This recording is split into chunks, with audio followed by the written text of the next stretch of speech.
Okay, everybody, here we go with the art of politics. Perhaps what will be one of the most controversial lectures in this series. Where to start? I mean, like, there's so much that we could cover, and yet so little time. But I wanted to begin with a couple of concepts that are dear to me, which pretty much create a framework on where I feel political art is right now and what might be counterproductive in the context of political art. So, hashtag culture. I really think it's a disaster for us. Social media is impacting the way we think so much more than we actually think. It has introduced a completely new modality that's very reactionary. It invites snap judgment, quick demonization, and aggression. All that can be said in a certain number of characters on Twitter or in a Facebook post is not sufficient to the level of sophistication we should have now entered when it comes to certain discussions. So when I think about my good old days studying at Goldsmiths at the beginning of the millennium 20 years ago, the notion that we needed to slow down in our considerations and ponder before we answered is just completely gone out of the window in academia too. And that troubles me perhaps more than many other factors involved in hashtag culture, like canceling culture and all these other atrocities we witness now. Polarization is the other issue that I really care to outline. As somebody who lived in Italy for the first 20 years of his life, I am very concerned as I look at the political conversations, not just how the parties are polarizing. Unfortunately, what I see happening in the United States very much echoes what happened in Italy pretty much 30 years ago, with the demise of the central parties and the left and the right becoming incredibly polarized. This is actually the condition of the birth of Italy as a unified country in 1861. For many decades, the left and the right were so polarized that nothing could happen to move Italy forward. And the separation that Italy experienced then is still rife in Italian culture today. I know it's easy from the outside to think that Italy is a beautiful country filled with art and culture, and so many Americans I hear always move there or dream to move there. Italy politically is no different from the most unstable countries in the world. It's really sad to see what years and years and years of polarization in the political field has done to that country. And beyond my concerns right now with the political polarization in the United States, which, as we have clearly seen, lead to a dismantling of everything the previous president had accomplished, which ultimately penalizes us, the people who live in this country. I believe in a political system where positive contributions are made by politicians on everything else that's been built before. That used to be called progress. That comes with its own complications and problematics, but there are no benefits to this polarization. And I really call on all academics, artists, and people who are meant to be in the smart quarters to take note of the fact that polarizing our conversations in academia just perpetrates what it is that our politicians are doing. We cannot condemn our politicians and the polarizations of ideas and impossibility of communication and then do the same in academia. Whenever we speak, we have to remember, is our message contributing to this polarization again? Or are we speaking from a different point of view and perspective that enables dialogue, that brings us together? Again, as somebody who lived through a massive polarization in Italy and sees this polarization now reverberating into countries that were politically better, more functional in a political term, like Britain, also ending up in the same quarters, the United States, everything is becoming polarized. It just will lead to a generally terrible stagnation of pretty much anything, if not something worse. And purity. Purity is a concept I have banged around a few times here. You probably know by now I hate it. Yeah, watch out for it. whenever you express your political views through art, or whenever you express your political thinking through academic constructs or in academic institutions, just be very careful of that. The left can be as purist as the right. That's another thing that really troubles me about political thinking. Very dangerous in so many ways, and not productive. It's a concept totally grounded in ideology that always ends up becoming dangerous. So that's my word of warning there. With regards to our class, I thought we could just focus on three main applications of the political, as we might want to call it, in relation to attention. Of course, being political gets you attention. We talked in my GSS group about how artists studying right now in an MFA program, because of the recent events, but just because of the climate in universities, feel like their work must be political. And if it's not, what's wrong with me?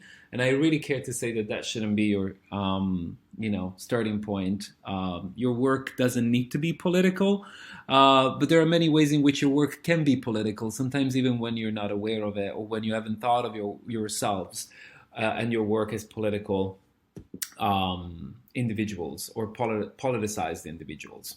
So the museum and gallery institution is certainly something we can explore. The issue of representation and how the politics of representation can be questioned critically in order to accomplish more productive paradigms of representation. And of course, social issues, or social justice, as you might want to call it now, which is the perhaps hottest topic in our time and age.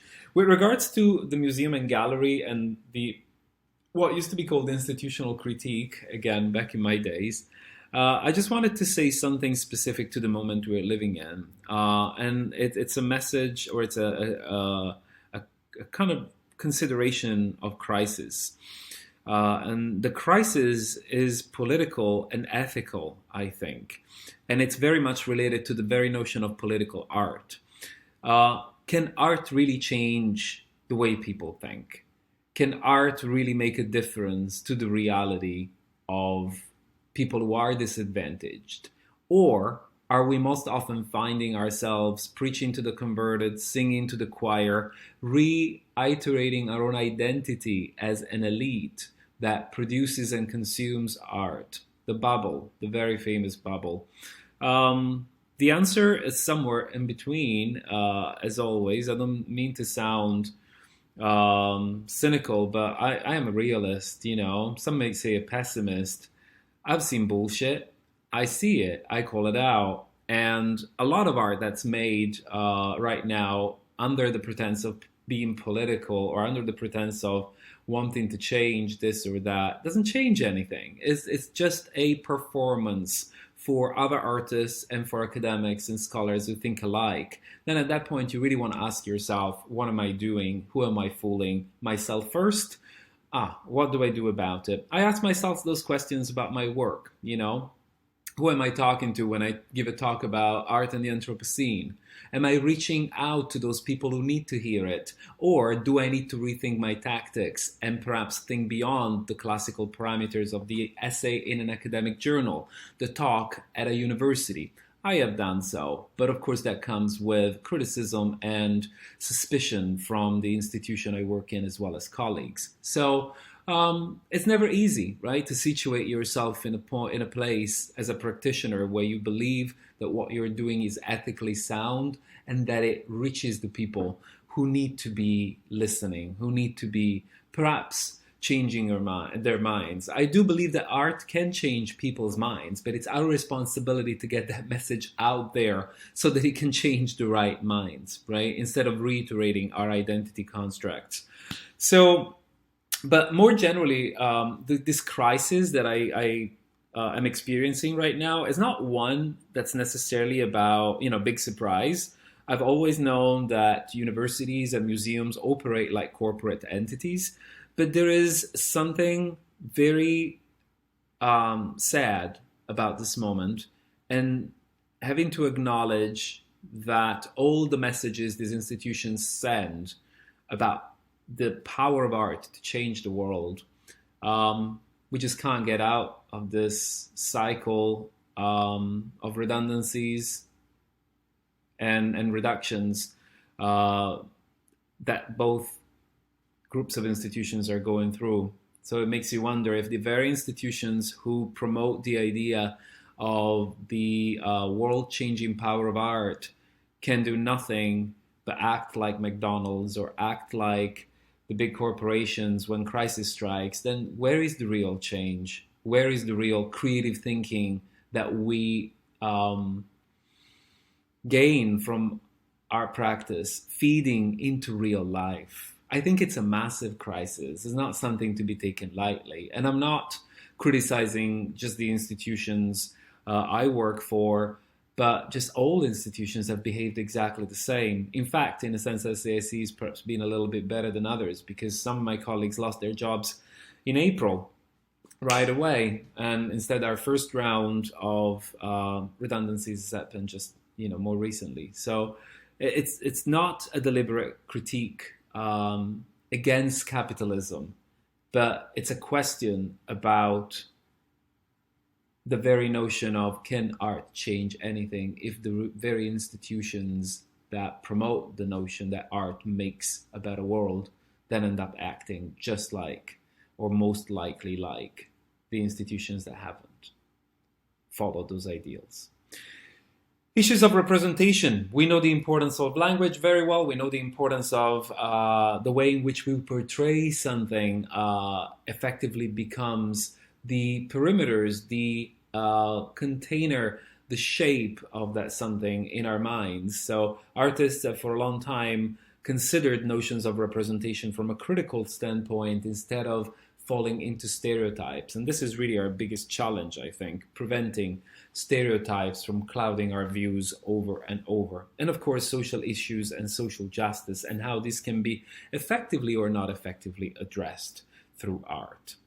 So just quickly starting from a classic, if you like, a classic failure of the political, Robert Smithson, and this desire of land art to escape the gallery space, the constriction of the institution. This is institutional critique at its best.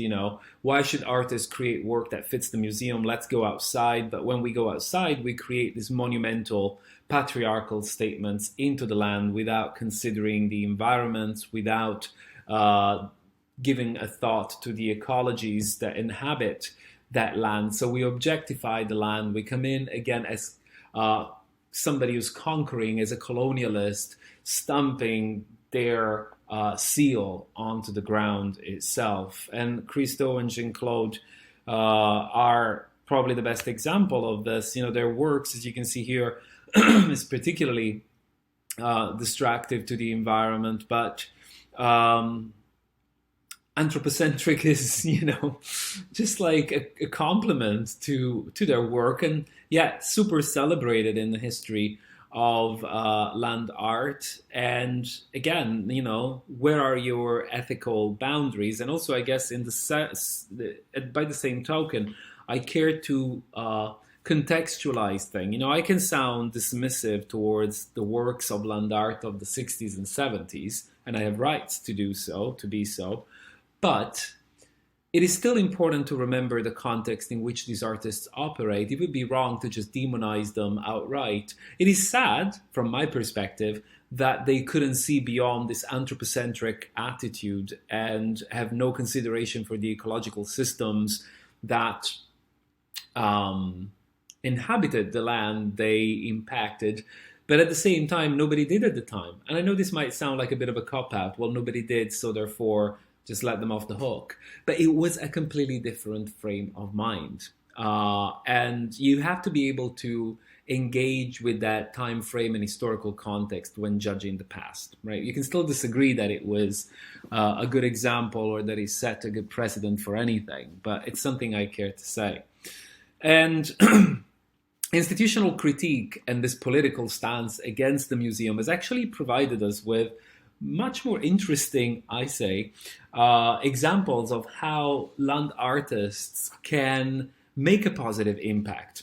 And Agnes Dennis, again, being a female artist, I think, She has been kind of sidelined into the tradition of land art, but she created this incredible project in 1982. And you can see here Agnes Dennis in the middle of an enormous 2-acre wheat field that she actually grew. You probably see and recognize the landscape already in Manhattan. This is New York. And, 2 acres is quite a bit. It was between Battery Park landfill in Manhattan and very near to the World Trade Center, as you see there, facing the Statue of Liberty as well, which was an important aspect to the work. And there were basically 200 truckload of dirt that were brought in, and 285 furrows were dug by hand and cleared of rocks and garbage. The land at the time was actually being cleared out anyway for building new offices and bank buildings. So what Agnes Dennis did was basically claim that land with the blessing of the city. It was all done in collaboration, and took over to basically seed by hand the wheat and take care of it for 4 months, engaging the community in this project. And eventually, the crop was harvested on July 16 and yielded over 1,000 pounds of healthy golden wheat. But that wasn't the end of the project. You can already see in terms of representation how this challenges capitalism on its own ground, pun intended, right? You've got the World Trade Center there, you've got these other buildings, the land costs a bomb in this section of Manhattan, and it's been given the opportunity for 4 months to return to an agricultural conception of sustenance. What does this tell us is that our cities could be different, right? That our cities could have these pockets as a permanent built-in element in which we produce food for ourselves. Of course, our cities have been modeled onto a completely different ideal, and therefore they don't. But we have even come to think that it's impossible to grow, that wheat wouldn't grow or any other vegetables wouldn't grow. It's only recently, over the past 20 years, that people show how much you can grow in your backyard, right? And that it can be as productive as something grown outside of the city altogether. So planting and harvesting a field of wheat on land worth $4.5 billion created this paradox that Agnes Dennis is exploring. The wheat field kind of worked as a symbol, let's say, of a universal concept. It represented food and energy and commerce. But it also, I think, reflected our mismanagement of the land, and it reflected our mismanagement of our priorities. It called attention to our misplacement of these very priorities. And what's interesting about Agnes Dennis is that the harvested grain traveled to 28 cities around the world after the harvest. And the exhibition that it traveled within was called the International Art Show for the End of World Hunger, organized by the Minnesota Museum of Art. So the seeds were actually carried as part of the exhibition around the world so that the communities, the local communities, could seed them themselves. So you can see how the idea was to really keep this work, this project going. And I think it's absolutely stunning because of its layers, right? Not only it's political, but it's actually making a difference to those in the community. And I think us as a creative community need to think about this. We need to think about the beautiful gesture that means a lot to the elite, but doesn't get out there, and engagement, as well as actual change, actual benefit. Judy Chicago, you're going back into the beautiful gesture, perhaps, but also into feminism, the political, in relation to the context of feminism and gender representation. Now, Judy Chicago is very famous for this work that I hope many of you have had the opportunity to see at the Brooklyn Museum of Art, the dinner party, right? It's, of course, an icon of feminist art representing 1,038 women in history 39 of these women are represented by a place setting that you see here on the perimeter. This is a very sizey installation that's incredibly well displayed in the museum. I certainly invite you to go when possible.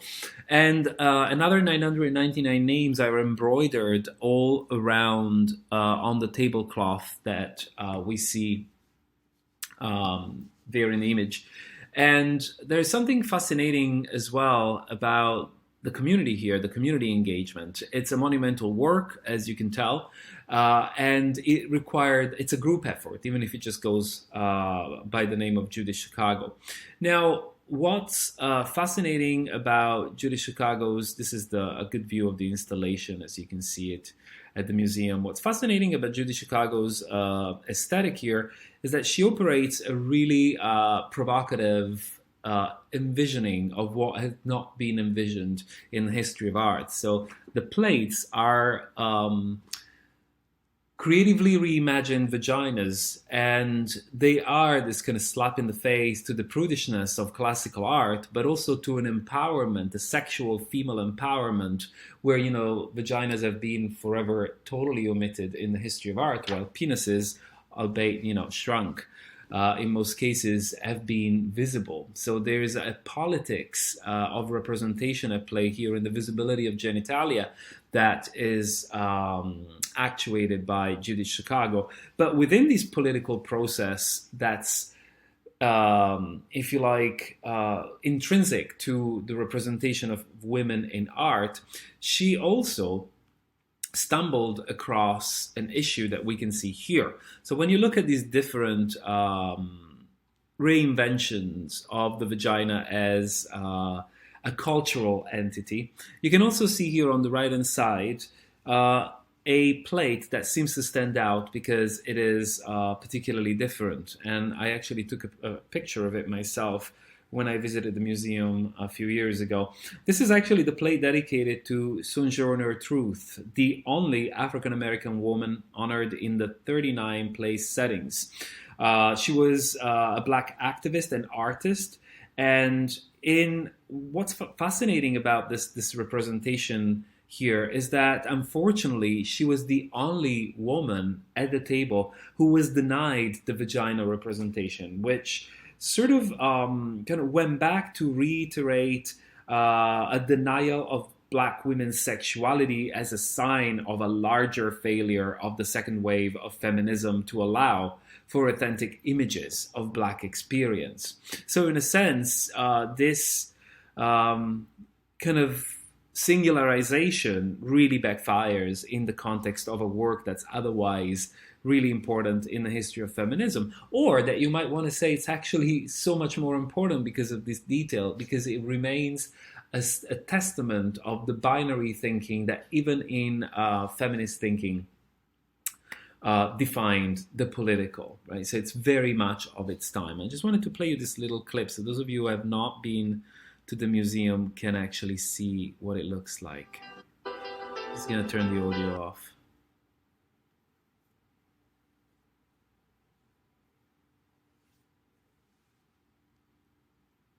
So you can see how you're allowed to walk around it and explore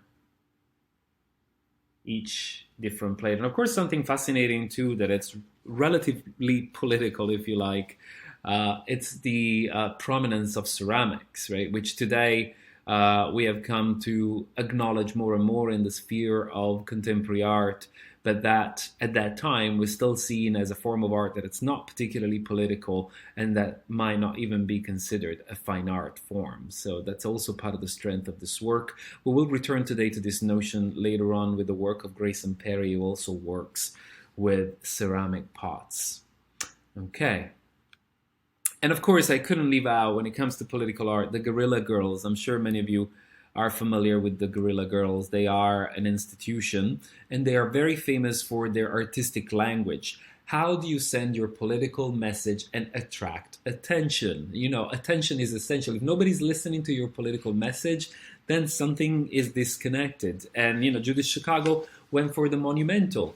Agnes Dennis took over a massive amount of land. You know, it's really interesting how you engage people and attract attention to the cause. So the Guerrilla Girl deliberately used the language of advertising in their assault to the establishment. This is also institutional critique at its best from a feminist perspective. These messages, unfortunately, I have to tell you, are as contemporary pretty much as they were back in the 80s. And it's really saddening, that the Guerrilla Girls have been so vocal along with other feminist artists, and still today institutions persevere to only display on the walls a minority of white female artists, as well as a minority of artists of colors and black artists. Is just not moving fast enough, is not just advancing as it should. These are some of the other works. These are presented in the gallery space in frames, right? So now I'm presenting them to you as standalone images, but imagine them on the wall in frames, basically posing as photographs or paintings. And, irony again, of course, the Guerrilla Girls could have also been in our lecture based on irony and humor.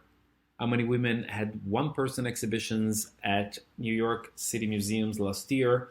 Guggenheim 0, Metropolitan 0, Modern 1, Whitney 0. Check it out.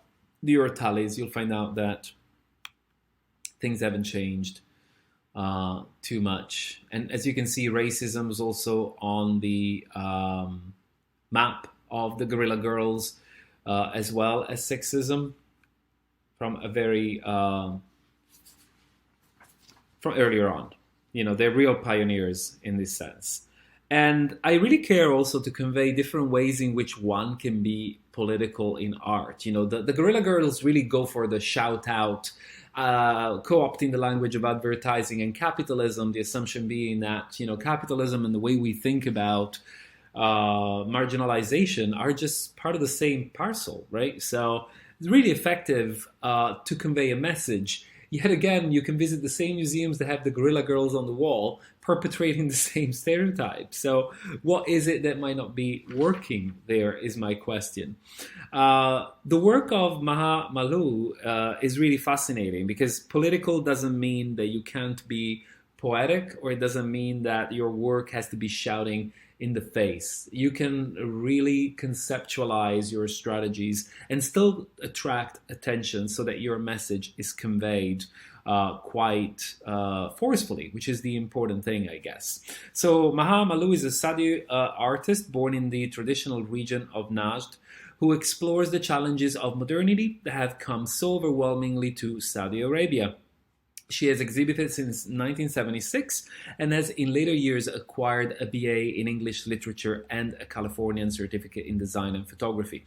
Continues in her artwork that started with collages and developed into photograms is her use of symbolic and real imagery to express her opinion about life in Saudi Arabia. So you know already what we are up against: a woman in Saudi Arabia expressing herself within the cultural limitations and framework of the region, and this ability to produce art that also employs recycled objects, because she claims that as an artist she feels the responsibility not to create anymore because there are too many objects out there already, which I find really fascinating and meaningful. So the work you see here, I had the opportunity actually to see it at the Venice Biennale 4 years ago. And it's a really fascinating, sad, and yet particularly strong work, which gathers together a number of tapes. As you can see, this becomes obvious when you get much closer, and I can show you a close-up of it right here. So the tape evokes the tapestry as well as the tiling that's associated with Saudi Arabian culture.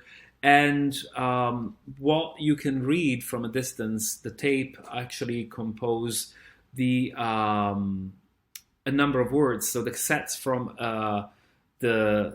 organized in the frames that you see here spell the word fitna, which means temptation, haram, which means that which is forbidden, and jihad, a word with different meanings, but indicating in this context the term struggle. Things become more interesting when we notice that these frames in which the tapes are organized are not just frames in a Western sense, but they're actually bread trays. So there's a connection here between the title, Food for Thought, and these bread trays, which obviously are connected to food and sustenance, and the tapes, the way they are organized and their presence, and also the religious meanings we cannot hear, but that we know are contained in the tape. Now, these are 2,400 tapes that were created by religious leaders for women, and they tell women how to act. So these are educational tools for women through which patriarchal power is basically expressed and maintained. Can you imagine the power of these tapes? To us today, they can look obsolete, they can look innocuous. We don't even hear the voices of these patriarchal points of reference, but there they are. They already serve the purpose. Don't forget, all the materials are reclaimed, so the assumption here is that they have been played. Those voices have been echoed and echoed and echoed by technology, and they have fed the mind, right? It's food for thought. I think it's an outstanding way in which you can make a political point that still has a certain dimension that's political, poetic, historical, and very much related to the artist's experience of their culture, which will become the connective tissue for this artist, which I'm sure many of you know because she has become extremely visible and popular over the past few years. Shirin Neshat, Iranian, who studied in Los Angeles in 1974, just prior to the Iran Islamic Revolution. She did not return to Iran until the 1990s. And at that time, Neshat began to photograph herself wearing the chador or veil. In 1983, Islamic law dictated the wearing of the chador for women. Much of Neshat's work examines the physical, emotional, and cultural implications of veiled women in Iran. Her work, which has never been shown in Iran, essentially declares the female presence in a male-dominated culture. In her films and photographs, the female gaze becomes a powerful and dangerous instrument for communication. So I want to play you a clip of Shirin Neshat delivering a very interesting TEDx. I'm just going to do an extract of this.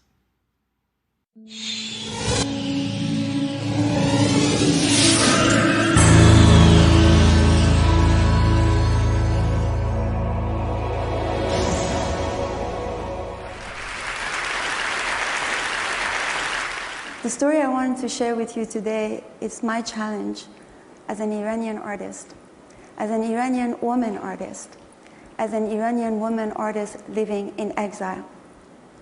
Well, it has its pluses and minuses. On the dark side, politics doesn't seem to escape people like me. Every Iranian artist in one form and another is political. Politics has defined our lives. If you're living in Iran, you're facing censorship, harassment, arrest, torture, at times execution. If you're living outside like me, you're faced with a life in exile, the pain of the longing and the separation from your loved one and your family. Therefore, we don't find the moral, emotional, psychological, and political space to distance ourselves from the reality of social responsibility. Oddly enough, an artist such as myself finds herself also in the position of being the voice, the speaker of my people, even if I have indeed no access to my own country. Also, people like myself, we're fighting two battles in different grounds. We're being critical of the West, the perception of the West about our identity, about the image that is constructed about us, about our women, about our politics, about our religion. We are there to take pride and insist on respect. At the same time, we're fighting another battle. That is our regime, our government, our atrocious government who has done every crime in order to stay in power. Our artists are at risk. We are in a position of danger. We pose a threat to the order of the government. But ironically, this situation has empowered all of us because we are considered as artists central to the cultural, political, social discourse in Iran. We are there to inspire, to provoke, to mobilize, to bring hope to our people. We are the reporters of our people and our communicators to the outside world. Art is our weapon. Culture is a form of resistance. I envy sometimes the artists of the West for their freedom of expression, for the fact that they can distance themselves from the question of politics, from the fact that they're only serving one audience, mainly the Western culture. But also I worry about the West because often in this country, in this Western world that we have, culture risks to be a form of entertainment. Our people depend on our artists, and culture is beyond communication. My journey as an artist started from a very, very personal place. I did not start to make social commentary about my country. The first work that you see in front of you is actually when I first returned to Iran after being separated for good 12 years. It was after the Islamic Revolution of 1979. While I was in absence from Iran, the Islamic Revolution had descended on Iran, had entirely transformed the country from Persian to the Islamic culture. I came mainly to be reunited with my family and to reconnect in a way that I found my place in the society. But instead, I found a country that was totally ideological and that I didn't recognize anymore. More so, I became very interested as I was facing my own personal dilemmas and questions. I became immersed in the study of the Islamic Revolution, how indeed it had incredibly transformed the lives of Iranian women. I found the subject of Iranian women immensely interesting in the way that the women of Iran historically seem to embody the political transformations. So in a way, by studying a woman, you can read the structure and the ideology of the country. So I made a group of work that at once faced my own personal questions in life, and yet it brought my work into a larger discourse, the subject of martyrdom, the question of those who willingly stand in that intersection of love of God, faith, but violence and crime and cruelty. For me, this became incredibly important, and yet I had a neutral position toward this. I was an outsider who had come back to Iran to find my place, but I was not in a position to be critical of the government or the ideology of the Islamic Revolution. This changed slowly as I found my voice and I discovered things that I didn't know I would discover. So my art became slightly more critical. My knife became a little sharper, and I fell into a life in exile.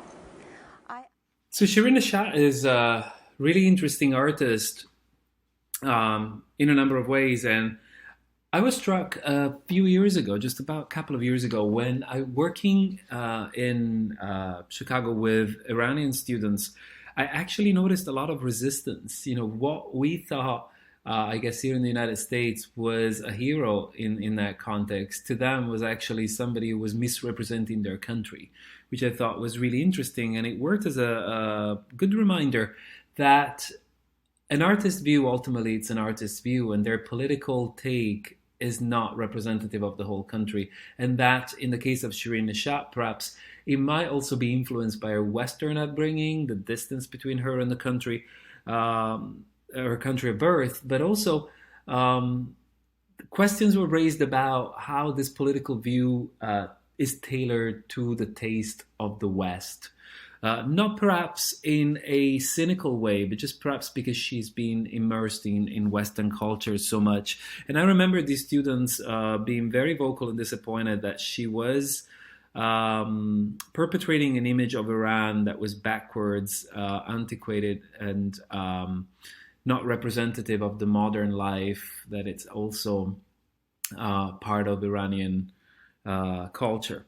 So I just wanted to mention that because I've also heard that complaint coming from Chinese students who have problems with Weiwei and how he represents China. So I think it is a fascinating observation and something to bear in mind, when it comes to political views and how they are portrayed as a universal statement at times.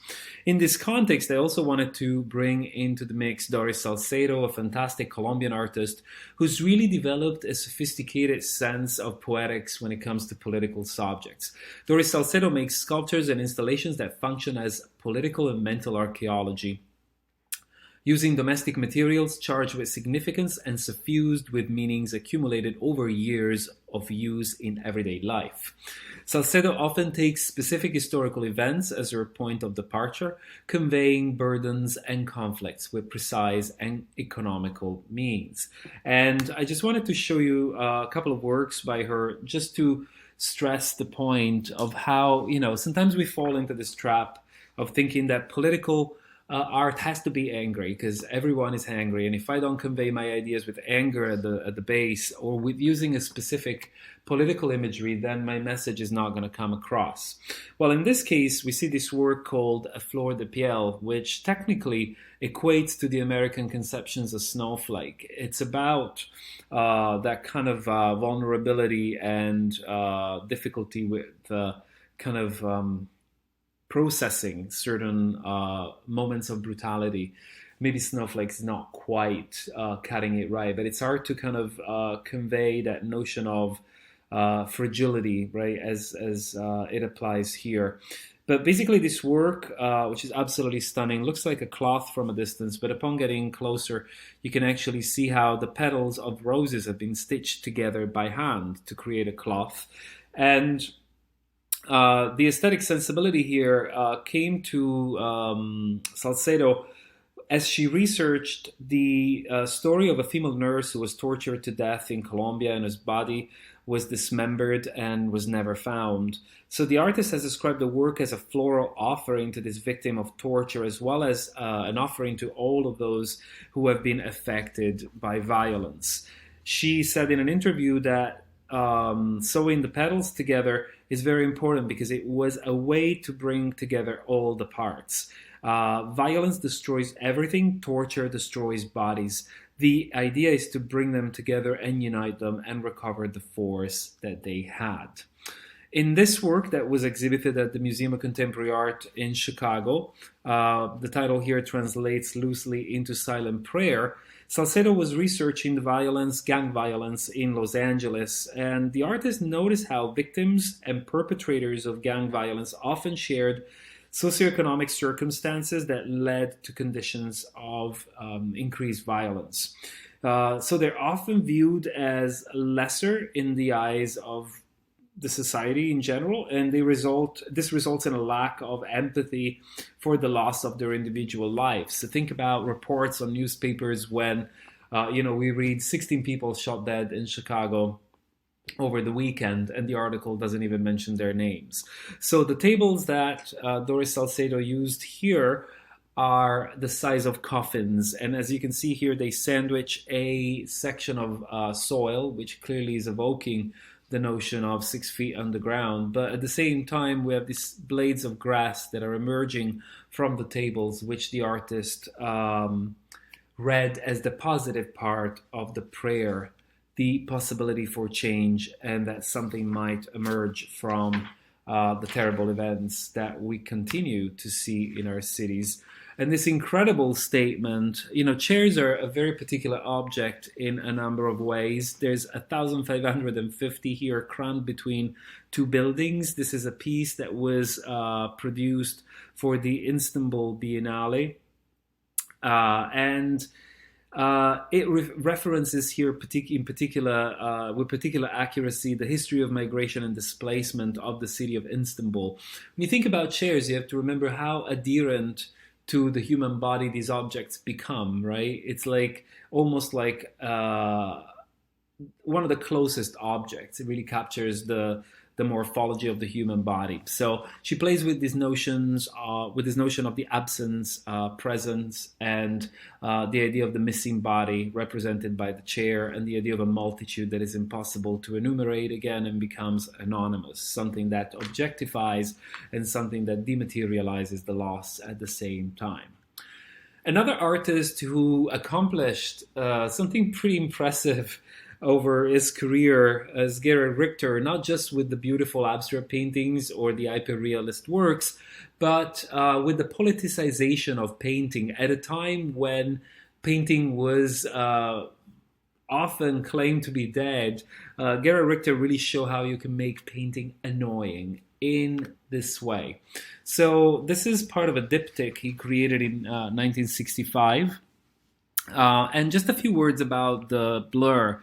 The blur in Gerhard Richter is really meaningful. It's not just a flight of fancy. It represents memory.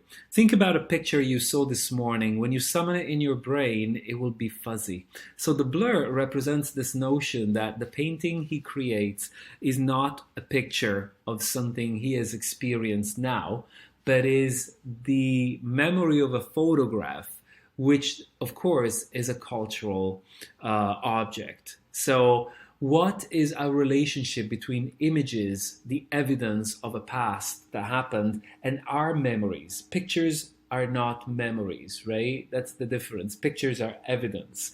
So the blur becomes this layer of memory of the picture, of the events represented by the picture. And here, Richter took a photograph from his own personal album of his uncle Rudy, who you can see wears a coat that tells us everything we need to know about the context, the historical and political context of the time.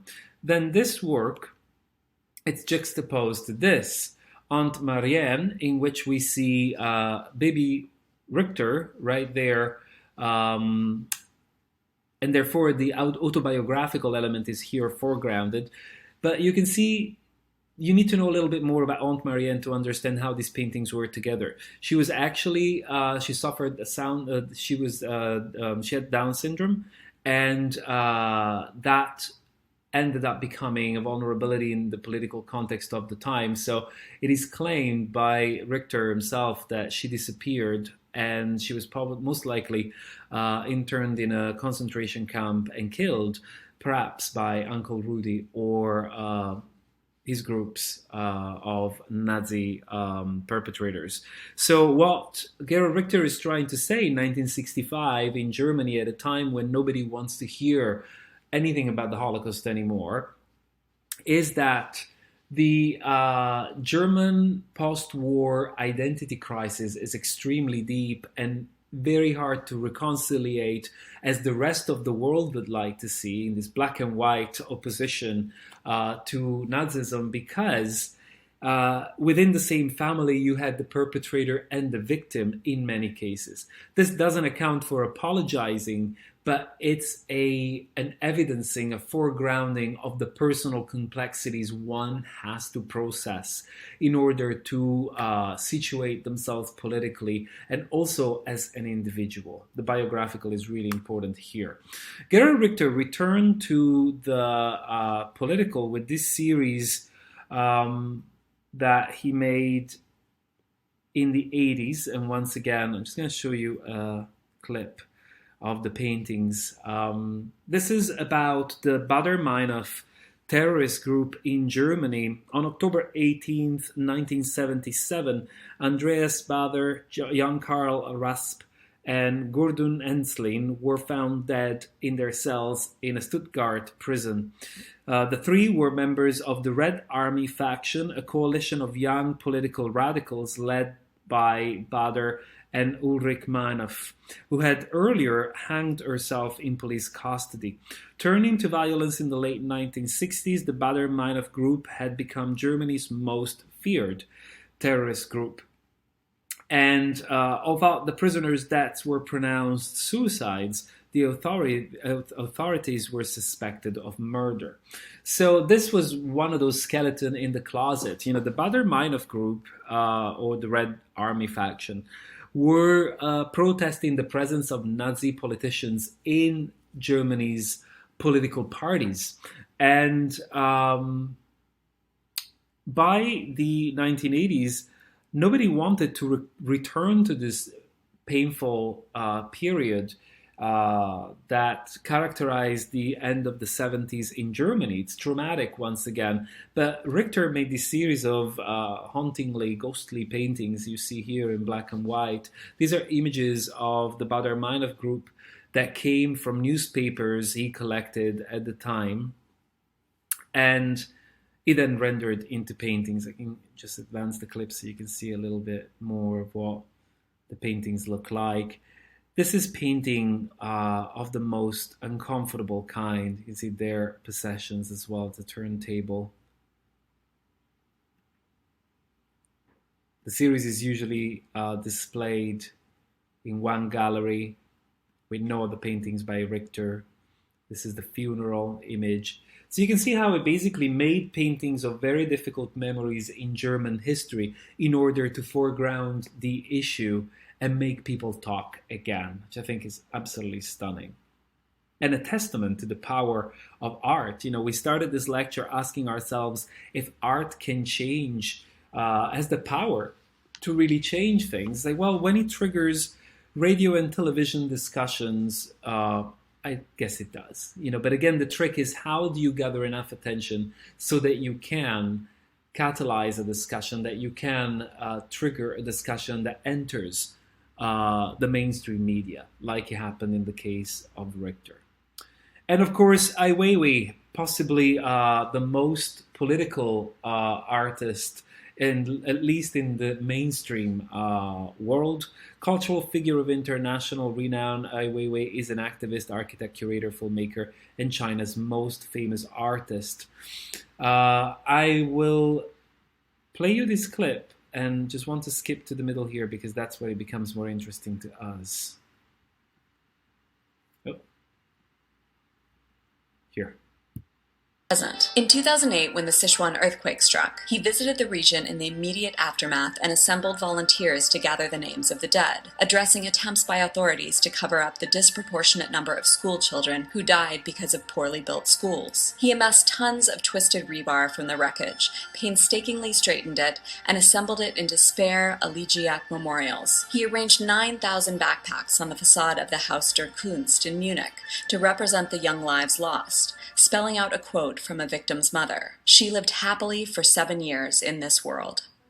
Ai has been a ceaseless, unflagging voice for the voiceless. In 2009, he was beaten and detained in his hotel room in Chengdu when attempting to testify in the trial of human rights activist Tan Zuoren. He visits with refugees fleeing the war in Syria, organized a London Walk of Compassion in their honor, covered his sculptures with thermal blankets, and wrapped the columns of Berlin's concert hall with salvaged refugee life vests. An early adherent of social media, he is an adamant supporter of free speech. He reports on his life in minute detail. He did so up until his 2011 arrest and confinement for 81 days on unfounded tax evasion charges, as well as after. Authorities have demolished his Shanghai studio, threatened to demolish his Beijing studio, and forced him to pay a tax evasion fine of 15 million yuan. He has been continually surveilled and followed, prevented from leaving his country, and through it all has refused censorship, within China as well as abroad. Not everything he does is genius, but he remains committed to reaching an ever wider public. His work does not sit firmly in the realm of art, but radiates out. He's often called an iconoclast, and an urn crusher would certainly seem to adhere to the definition. But there's another way to see Ai Weiwei, as someone who desperately wants the cherished beliefs and institutions of China's past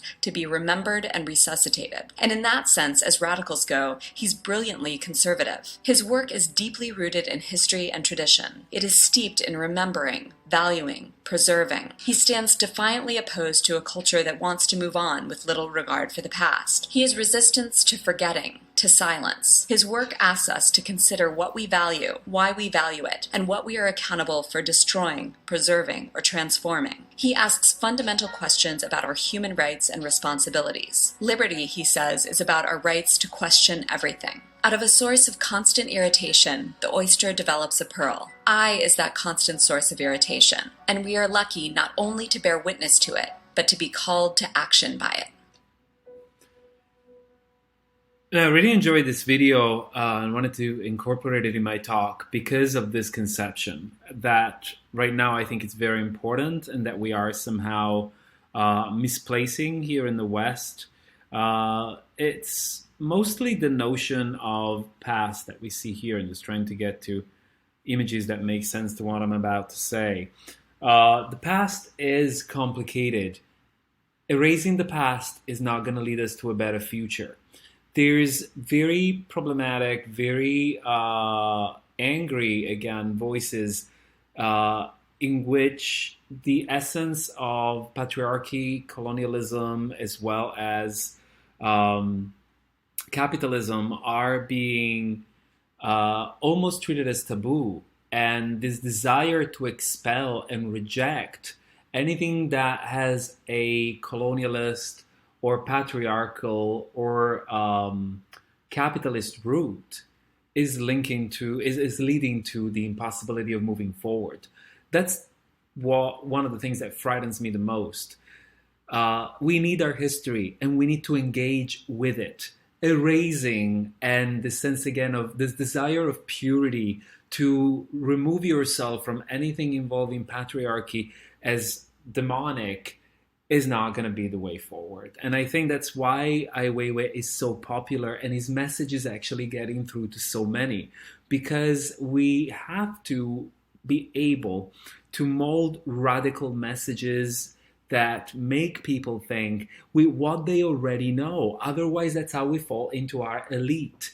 The conversations about patriarchy, the conversations about colonialism, have not even filtered entirely to the mainstream in a number of ways. We always have to think about the people who are not part of these conversations in academia and think, how am I going to reach out to them on their own ground? That's the challenge. How am I going to speak to them about what they know to emphasize issues with what they know?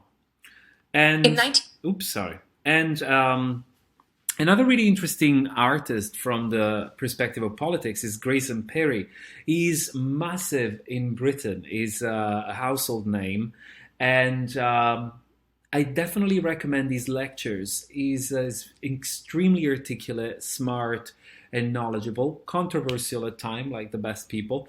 But yeah, just wanted to include him here for a number of reasons. So Grayson Perry uses the seductive qualities of ceramics and other art forms to make stealthy comments about societal injustices and hypocrisies, and to explore a variety of historical and contemporary themes. Only when we're up close do we start to observe narratives that might allude to dark subjects such as environmental disasters or child abuse, and even then the narrative flow can be hard to discern.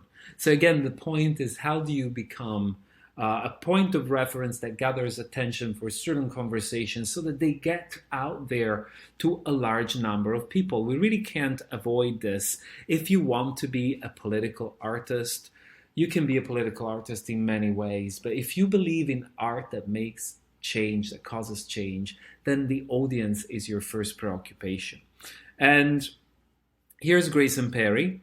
And I wanted to play you this clip. Talk, and it just brings me back to like British frame of mind, British politics, British ideas.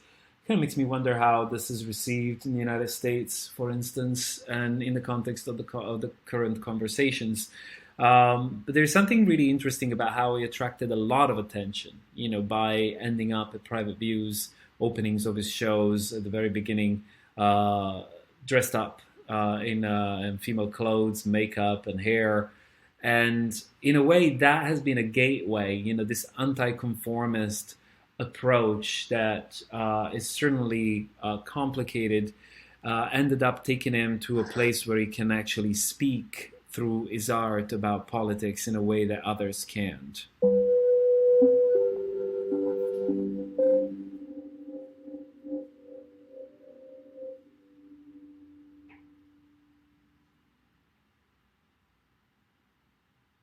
2003, I was up against, the Chapman brothers, Anya Galazio, and...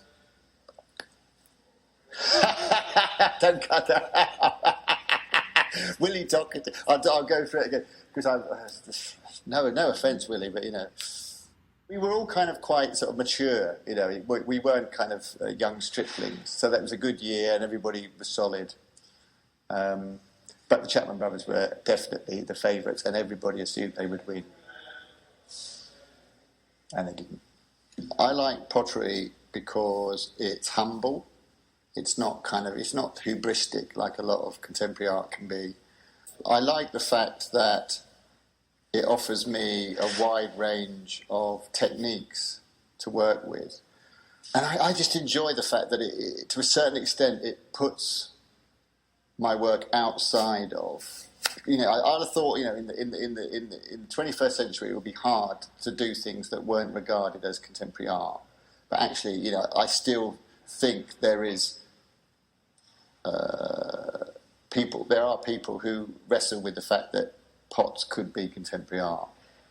Well, these three works are We've Found the Body of Your Child, which is about the fact that most child murders are done by the parents, and yet all the media attention is always on stranger danger. I mean, that was the sort of headline of that piece, really. There's other aspects to it. Golden Ghosts, it was very much about how I felt about identifying, if you like, with children having a hard time all around the world, and kind of it looks like a kind of global map of suffering, really. It's probably my most kind of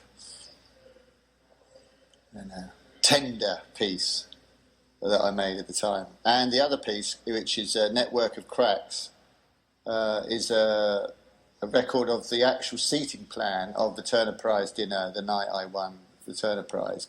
I suppose the main image on this vase, which is "We Found the Body of Your Child," is this sort of figure being comforted by a young corpse. I think there's a sort of ambiguity about it. Is she being comforted, or is she being arrested? And the little sort of phrases that are written, like "you'll spoil him, you fucking little shit," they're kind of like what I would call the thin end of the wedge. In that they're the kind of things that every parent at some point catches themselves saying to their child, and perhaps they're not aware of the kind of war of attrition that they're kind of conducting on their child's self-esteem, maybe, when they say things like that.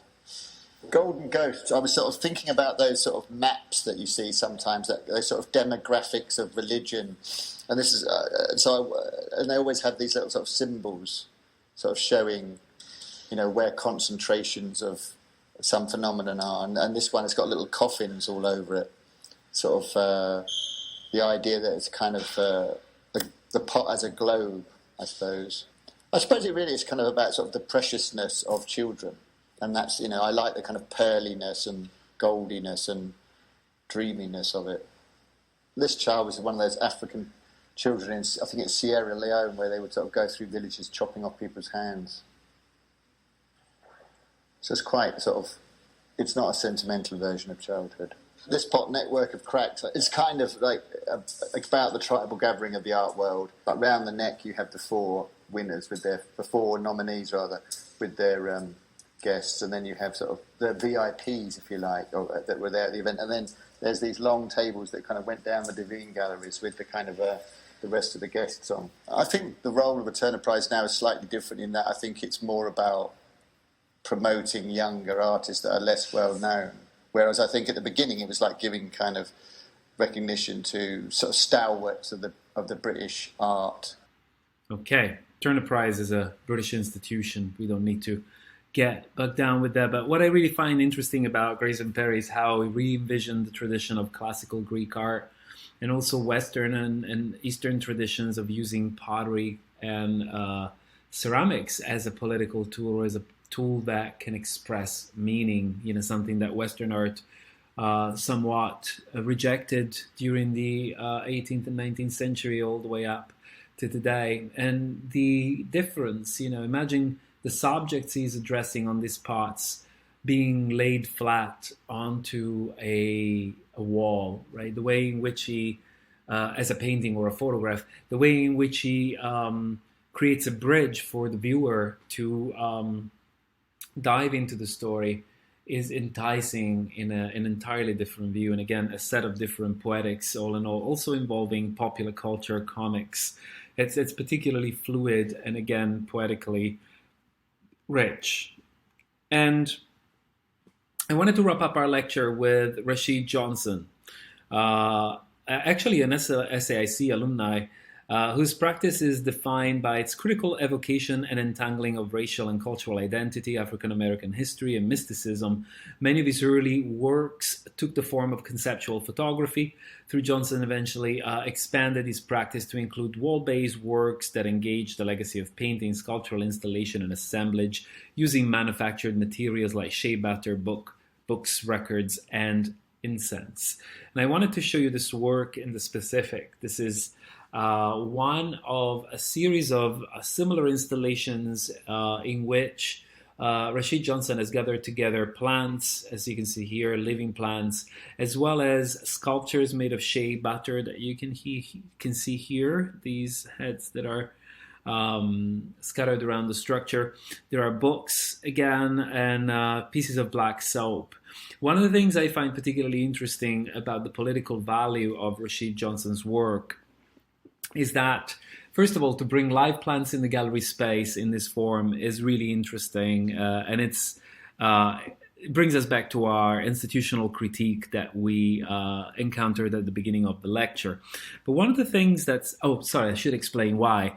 Because the Y Cube, the museum, is the place of purity, isn't it? You know, when you bring in live plants in the gallery space, everyone goes into alert mode, because the soil needs to be screened so it doesn't have parasite. The humidity they might introduce into the gallery space becomes a problem for other works of art. So, you know, the museum and gallery space have always been this quintessential, pure, kind of white cube of cultural supremacy, in a sense. There's something really interesting about the division between nature and culture, and how it's represented so well by the Y cube, and then again maybe ethical considerations about whether you want your work even to be exhibited in a space like that at all.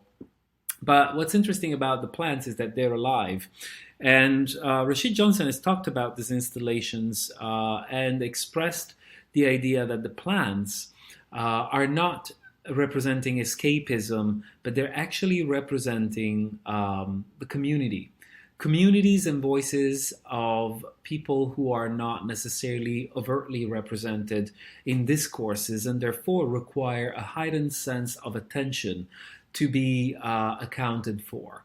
And those of you who have plants, those of you who live with plants in their homes, know that in order to make your plants happy, to make them survive, you need to develop a closely attuned relationship with them based on looking at their leaves and posture in order to understand if they need more water, if they're getting too much, and if they're unhappy, if they have parasites. You need to know exactly what the plant looks like when it's happy in order to assess the fact that it's not happy. So that's how the plants effectively stand in for members of a community, vulnerable members of a community, dependent members of a community in that sense. But the shea butter and the black soap that dot the installation also stand for his African heritage, and how these are plants too. And he said in an interview, how shea butter and black soap are connections between the African continent and African American individuals who live in the United States, but also have become this widespread ingredients used in all beauty products around the world, which again brings us back to the notion that through capitalism, through consumption, you can never extrapolate yourself from a connection to Africa. Whether it's cultural, whether it's knowing, whether it's an identity search, like African Americans using deliberately shea butter or black soap in order to find this identity and connection with Africa, or whether unknowingly you're still connected to the events that unfolded in that continent and that unfolded as a result around the world and that shape the world as it is today. So Just want to wrap up the lecture with a reminder of a quote from Ai Weiwei that we saw in the documentary, how he believes that we have to be able to discuss anything in our culture, and that is essential, right? It's a really important starting point, and it's a really important prerequisite for any discussion we have in academia and outside to look at a future that entails a dialogue where we can come together to build a better future.